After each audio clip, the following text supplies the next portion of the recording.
कैरिबियाई देश हैती में शनिवार को 7.2 तीव्रता का शक्तिशाली भूकंप आने से इमारतें भरभरा कर ढह गई।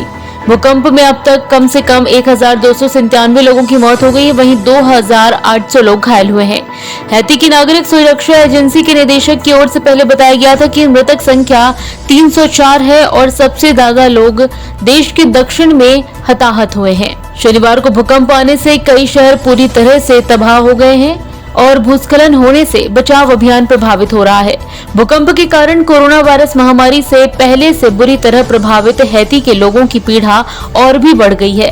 अमेरिकी भूगर्भीय सर्वेक्षण ने कहा है कि भूकंप का केंद्र राजधानी पोर्ट ऑ प्रिंस से करीब 125 किलोमीटर की दूरी पर था। अगले हफ्ते की शुरुआत में संकट और भी बढ़ सकता है क्योंकि तूफान ग्रेस सोमवार या मंगलवार तक हैती पहुंच सकता है। भारत ने 15 अगस्त अपनी आजादी की 75वीं सालगिरह धूमधाम से मनाई। रविवार को प्रधानमंत्री नरेंद्र मोदी ने राजघाट पर महात्मा गांधी को श्रद्धांजलि देने के बाद लाल किले की प्राचीर पर तिरंगा फहराया। भारत के इस जश्न में अमेरिका भी शरीक हुआ। अमेरिकी राष्ट्रपति जो बाइडेन ने भारत को स्वतंत्रता दिवस पर बधाई दी। साथ ही उन्होंने महात्मा गांधी का भी जिक्र किया। राष्ट्रीय राजधानी दिल्ली स्थित सुप्रीम कोर्ट के गेट नंबर डी के सामने एक महिला और पुरुष ने कथित तौर पर खुद को आग लगा ली। इसके बाद इलाके की घेराबंदी कर दी गई। घायलों को राम मनोहर लोहिया अस्पताल में भर्ती किया गया है। जेवर इंटरनेशनल एयरपोर्ट के निर्माण की राह और आसान हो गई है। एयरपोर्ट निर्माण में अब ज्यूरिक कंपनी के साथ भारतीय स्टेट बैंक का पैसा भी लगेगा। SBI Yamuna international airport private limited को कर्ज देगी। इस समझौते पर साइन हो गया है। एयरपोर्ट शुरू होने में 1 साल बाद से आने वाले 20 साल में यह कर्ज चुकाया जाएगा। एसबीआई से यह रकम मिलते ही जेवर एयरपोर्ट के काम में तेजी आ जाएगी। दिल्ली सरकार की ओर से अस्पताल में अचानक होने वाली घटनाओं से त्वरित तरीके से निपटने के लिए 24 घंटे 7 दिन फायर ब्रिगेड की गाड़ी उपलब्ध करने का फैसला लिया गया है।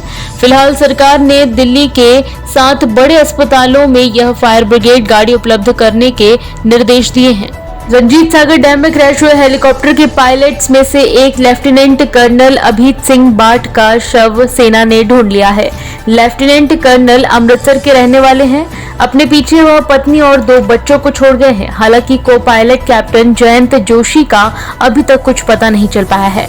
कर्नल बाट के शव को एयरफोर्स के पठानकोट की मामून छावनी भिजवा दिया गया है। एसी में हुए शॉर्ट सर्किट की वजह से एक घर में आग लग गई। आग लगने की घटना नोएडा के अजनारा होम के पीछे चौखंडी गांव की बताई जा रही है। अग्निकांड की इस घटना में झुलसने से 2 बच्चियों की मौत हो गई है। वहीं घर के 3 अन्य लोग भी आग की चपेट में आकर झुलस गए हैं। घायलों का अस्पताल में इलाज चल रहा है। मौके पर पहुंची फायर ब्रिगेड ने आग को दूसरी और तीसरी मंजिल तक पहुंचने से पहले रोकने में खासी तत्परता दिखाई। टीम इंडिया के बल्लेबाजी कोच विक्रम राठौर रोहित शर्मा की बल्लेबाजी से तो खुश हैं, लेकिन उन्हें शॉट सिलेक्शन पर ध्यान देने की सलाह दी है। राठौर ने यह बात ऐसे वक्त पर कही जब रोहित लॉर्ड्स टेस्ट की दूसरी पारी में फुल शॉट खेलने के चक्कर में कैच आउट हो गए। प्राइमरी मार्केट में तेजी के बीच एक और एफपीओ को मंजूरी मिल गई है। सेबी ने एफपीओ लाने के लिए रुचि सोया के आवेदन को मंजूरी दे दी है।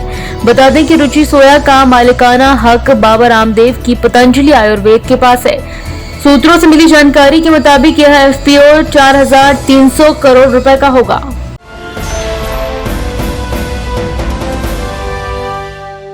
ताज़ा खबरों के लिए सब्सक्राइब करें JSR टाइम्स और साथ ही नोटिफिकेशन पाने के लिए बेल आइकन को दबाएं।